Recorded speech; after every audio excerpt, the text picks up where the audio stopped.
I do have a list of what is supposed to be in the box, and we're going to take a look.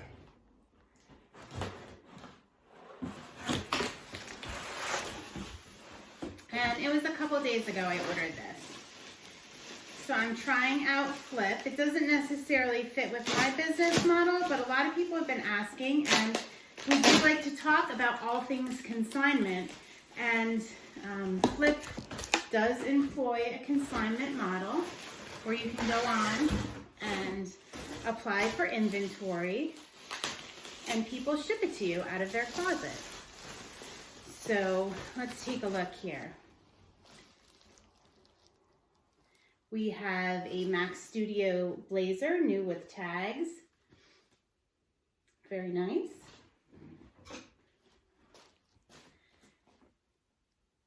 And the Ren Jeans Company.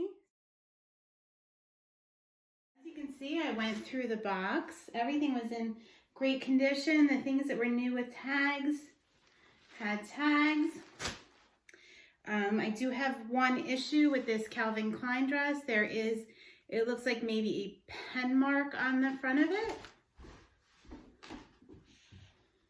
So I'm going to go ahead and reach out to the person that sent me this box on Flyp and see what they would like to do with this damaged item. And right now, I got to get to work and list this stuff, so I'll let you know how it goes.